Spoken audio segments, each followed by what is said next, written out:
vindicated, and that's exactly what I have come to do this evening, to show you that we have been vindicated. And this is just the beginning of trouble, unrest, problem in the eastern Nigeria. The problem is not going to come from so, but I'm telling you, the beginning of the problem you have not seen before is starting from yesterday. Because not only did Fulani openly make their choice for the person to be Ohanaeze Ndigbo President General, which of course, in this, as far as we, BiAFRA people are concerned, they are inconsequential in our affairs. They are inconsequential in our political affairs, both anything that has to do with security and life of our people and properties of our people.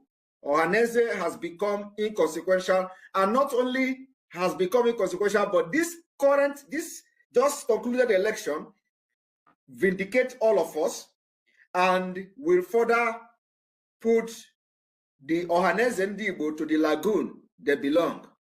Because some of you who say, you people are insulting elders. You people are insulting elders.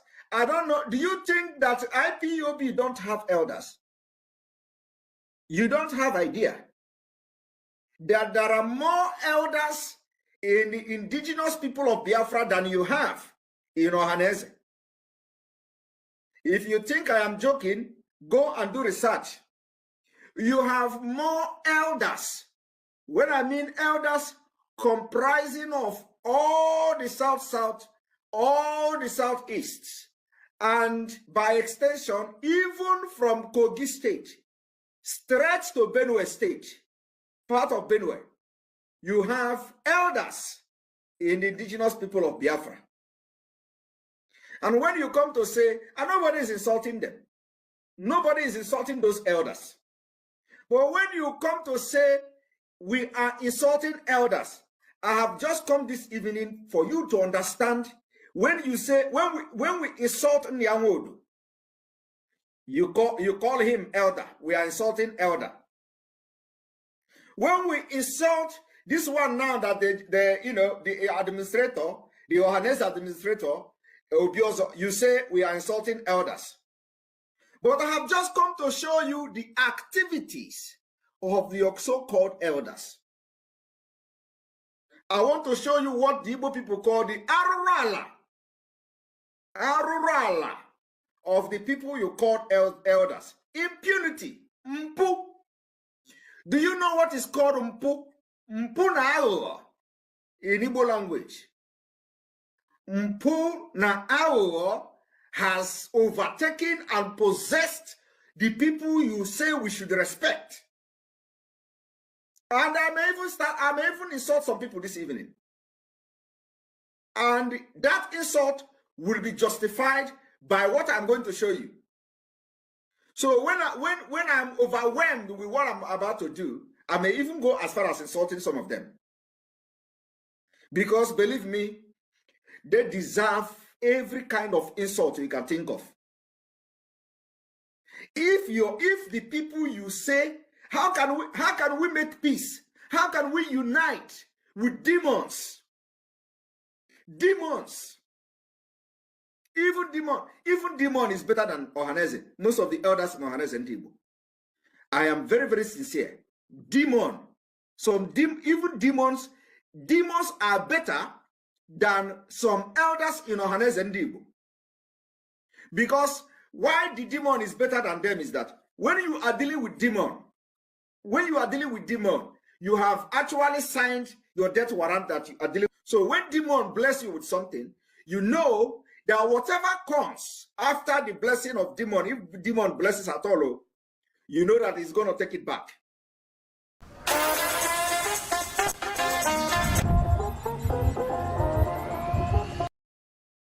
You know that when devil gives you with the right hand, he collects it with the left hand. And because you already know that it is devil you are dealing with. So you have made up your mind that whatever come out of this you're dealing with devil, you are going to take it. And you know, for some people who deal with devil and regret it, you know, they are human beings, they change their mind. But you know, you have knowledge. Yeah, good morning, good afternoon, good evening, depending on whenever you are watching us from. It's another edition of Politics on the Streets. You can subscribe to our channel, like our videos, share, comment for more political discourse. You can subscribe to our channel, like our videos, share, comment for more political discourse. Yesterday, Ohanaeze Ndigbo has come out to make their stance by saying that the governor of Enugu State, Peter Mba, and that of Imo State, Uzodima, are the true leaders of the Igbo and not, and Simon Ekpa, they don't know. Saying that these are the true leaders that the Igbos know, that Simon Ekpa should stay up with BiAFRA agitation, that it is not a child's play. How can it be, sir? I am Mr. Paradeni Okokundem in this Republic of Biafra. Leadr Ohanaeze Ndigbo and his IPOB government of Biafra. Father Yahweh, I thank thee and bless thee and magnify your name for the good you have done unto us, for your protection in our life, for the life you have given to Ohanaeze Ndigbo and Simon Ekpa, for the one you have done to Finland people and Finland government, for the one you have granted to all our fans all over the world. Father, be praised, be magnified in the name of our Lord Jesus Christ. Amen. You see, I, Mr. Paradeni Okokundem, I look at the game or pronouncement of those Ohanaeze, not Ohanaeze, Ohanaeze Ndigbo of Nigeria, call themselves of Ndigbo. You will see that they are tool, fashion used by Fulani Caliphates in Nigeria. Ohanaeze Ndigbo to come out and telling the world or telling themselves lie that Simon Ekpa is not a Biafran leader or Igbo leaders. This is how the role they play against Nnamdi Kanu. When Nnamdi Kanu was free, all of them were pretending as if they are following Nnamdi Kanu. And they thought that Nnamdi Kanu will agree with them and turn BiAFRA agitation into political movement or political party. When they discovered that Nnamdi Kanu cannot do so, without unknowingly to Nnamdi Kanu, what was their plan? They betray him and hand him over to Fulani Caliphate government of Nigeria, led by then Buhari. They thought that IPOB or Biafra struggling will come to an end. But God raised Simon Ekpa up. And Simon Ekpa knew them in total through what they have done to Mazi Nnamdi Kanu. What did they do to Mazi? They betray him, they kidnap him, they hand him over to Fulani Caliphate government of Nigeria. Have we heard what they do to Nnamdi Kanu? They are the major people that negotiate for Nnamdi Kanu head. Now, the same thing they want to do to Simon Ekpa. But why do they come up openly now to say it publicly?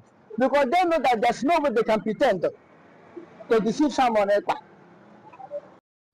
The new Milo 3-in-1 Milky and Creamy is truly milky. Therefore, they have nothing to do. They come out openly and criticize Simon Ekpa. He said the leader of Biafra. He said the leader of Ndigbo. Who authorized them? What constitution constituted them to give them power to appoint leader for Ndigbo or Biafra? To select for us. The people, if you go to the history, the government of Ndigbo or Biafrans are government of the people, by the people. called by the people, elected by the people, anointed by the people. That's what our government are. By your action and by your deed, by your fruit, we choose you or not to choose you. By the action and deeds of Simon Ekpa, the entire BiAFRA, the Igbo race, worldwide, choose him as the leader of Igbo nation in Biafra, Igbo tribe in Biafra, and in the entire Biafra.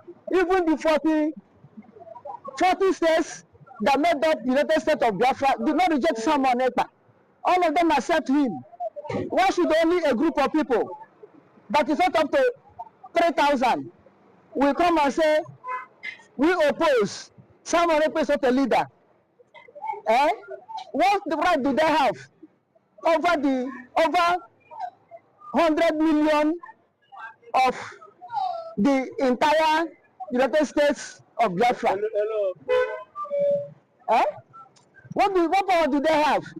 And look at those people they went and appoint murderers, dog squad leaders, kidnappers, rituals, enemies of the people, enemies of indigenous people of Biafra, Pitamba and the Uzodima, whom they select to impose onto us. Why don't they call LSOT of Abia State or the current governor of Ebonyi State? Do you see any chaos in Abia State or any chaos in Ebonyi State? So is there chaos in Enugu? Yes, there are chaos in Enugu. Fulani herdsmen are taking over Enugu. Enugu State Governor Peter Mbab collect community land, hand over to Nigerian Army, Boko Haram in Nigerian Army uniform. Please, let's find out. Excuse me, Boko Haram in Nigerian Army uniform, controlled by Lieutenant General Christopher Musa and Duko. And they deliver the community land into the hand of Fulani herdsmen, according to the will of Fulani Caliphate government of Nigeria. So this is why they select Mitamba and select Uzodima.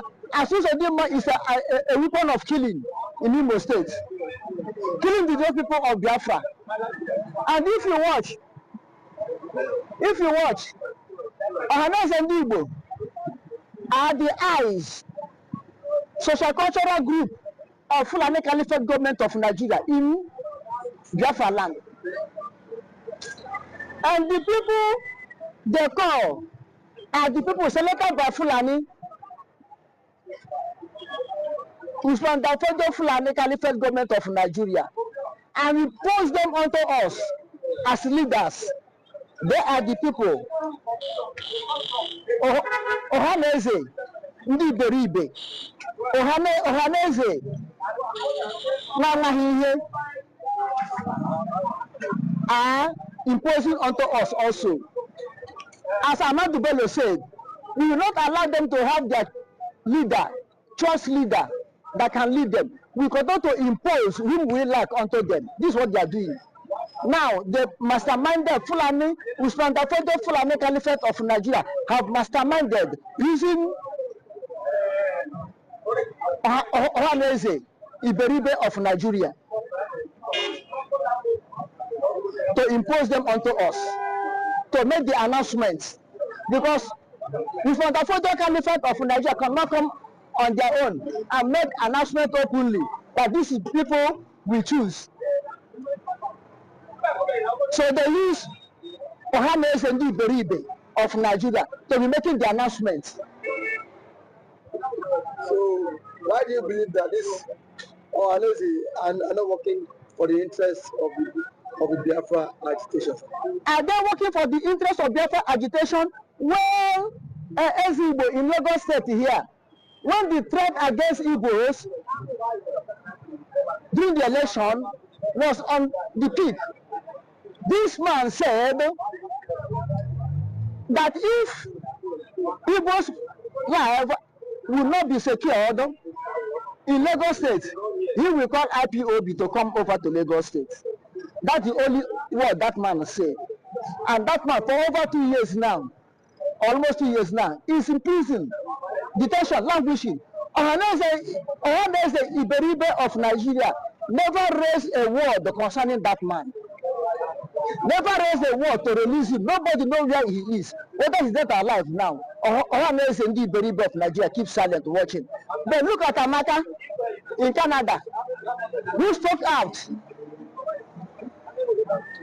against the threat of Igbos and say if they try it, see what he will do, see what he will do, she will do. Ohanaeze Ndigbo was the first people that rise up to condemn that woman, because that woman speak in defense of Ndigbo. They condemn him and plotting to kidnap him to bring him back to Nigeria. But he shall be arrested. Yes. He said He shall be arrested. she not arrested. I heard that she only questioned by the police and released. He was questioned and released. He's not arrested, as I heard. Although I haven't followed this topic now. Eh? She wasn't arrested, she was only caught. And the question and the release. Meanwhile, Canada cannot hand that lady over to Nigeria anyhow. Even if at all, they will hand it over. It's a citizen of Canada. The nation of Nigeria. It's a Canadian citizen.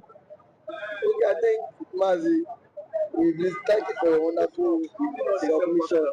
Thank you for your wonderful submission. You can subscribe to our channel.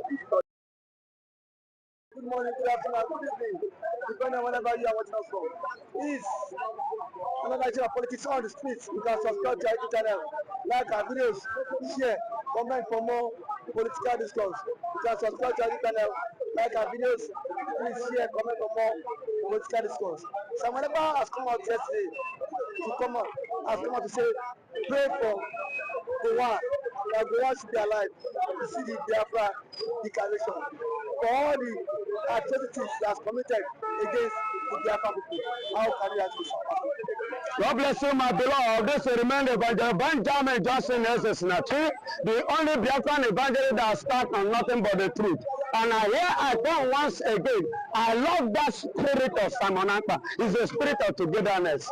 Listen and listen good. When Gowon was massacring the Biafrans, thinking that a day like today will not come, he never remembered. That was why last time I saw a few months ago, and I stand to be corrected, he regretted of his action in the 60s during the Biafran war. And a norm, Gowon supposed to be charged for treason, for the genocide that which he committed in a Biafra land. But God so kind, and glory be to Jesus Christ, who made it possible that today there is something I was sharing which I saw during the Biafran war, civil war. A child of 8 years was carrying his brother of 3 to 4 years at the back, the dead brother that Gowon killed. And he carried a boy, yes, the one killed, murdered.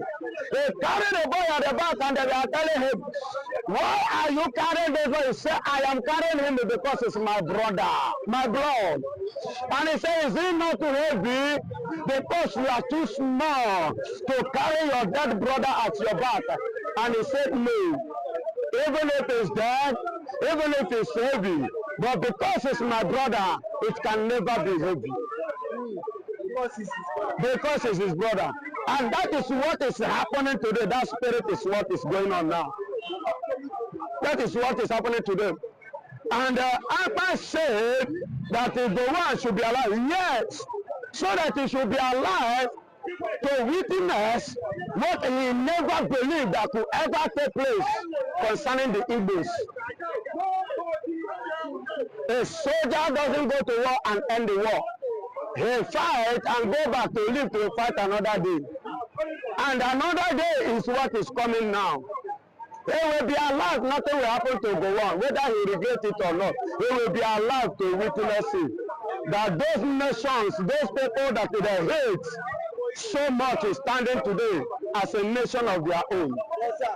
During the war, after the war, they have said no victor, no vanquish. Is it not time for the Igbos to let go of all the crimes and hatred against Yakubu? Now listen and listen good. All the Igbos have let it go. Igbos believe in one Nigeria. That is why go and check the 36 or 37 states, including the FCC, because it's becoming a state now. By the grace of God, hear me. Every Igbo man believes in one Nigeria, but other tribes do not believe in one Nigeria.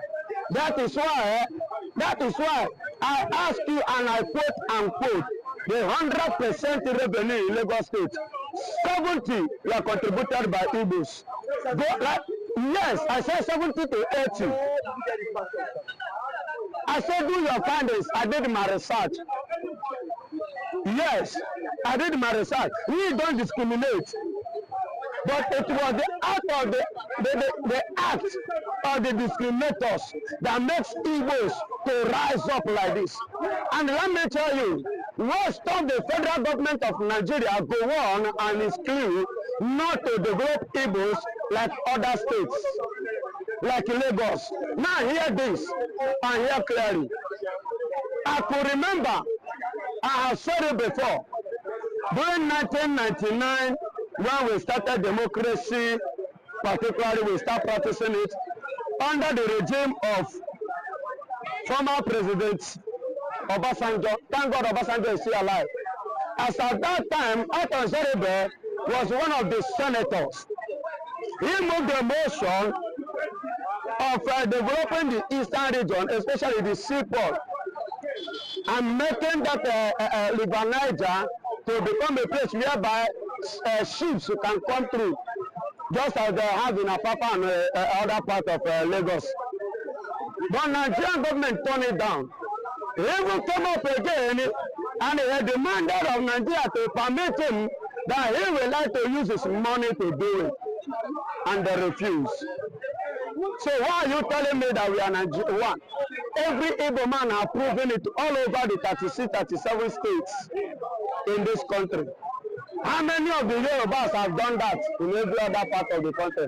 How many Fulanis have done that in every other part of the country? The only thing that Fulanis is good at, Gowon and his brother, is to visit other part of the country to kill their women, to rape their girls, to kill farmers, and to destroy their farmland. That is what Gowon and his brother is good at. And that is what they have been practicing all over the 37 states of Nigeria. But now, do you think that the one is sorry has come out to apologize for declaring this civil war? Listen and listen good. The deed has been done. There is a proverb I want to drop. You that is going on a journey and you shit, are you hearing me? You will forget that you shit in a place. But the person that is passing, that saw that shit, will not easily forget it. He has committed that evil. And the evil was committed against the Igbos, and it fell on Igbos. That is why, as I'm talking to you, the surviving ones, like me, I was not born that it was after the war, because by the grace of God, it was after the war. I'm a man of 70s, by the special grace of God. I'm a man of 70s, and what I am telling you, I didn't witness it live, but my dad did, because he was among the people who fought for the war, including my uncle. My late uncle, he fought as a Nigerian soldier. Uncle Jack, that's my elder mommy's, my sister's, my mommy's elder brother, which he died in the process. Are you getting it? So I am speaking out of experience of my foundation. Are you getting it? From my own origin. Now, during my days of education, when Nigeria education was very valued, only UJ here, we used to have library that time. I used to go there to study, to read. Though On that note, by the grace of God, I was opportune to read some books who made me to know what instigated that civil war and how it all started. But sir, there are some groups who are coming to say that Yakubu Gowon is not sorry and will never be sorry for declaring that war against the Igbo that actually want to take over Nigeria. That was the reason for the civil war. The issue is this. You know, everybody have their own opinion. The one has come and feel sorry, and there is one thing that is constant about every living being. Are you getting me? So to him, he felt sorry. People like what I said. You don't expect everybody to welcome your sorry. Why saying it? Some people still believe that that sorry is not enough because they are still feeling the pains of the affliction of the one in their family. Are you getting it? So if they say they did not accept it, you can't blame them. It is their choice. And likewise myself, I am not against them and I can never be against them. Are you getting it? So, and that is it. They want to be alive and witness it. Yes, I supported Akpan and I backed him spiritually, even in Namdekano, wherever he is. Nothing will happen.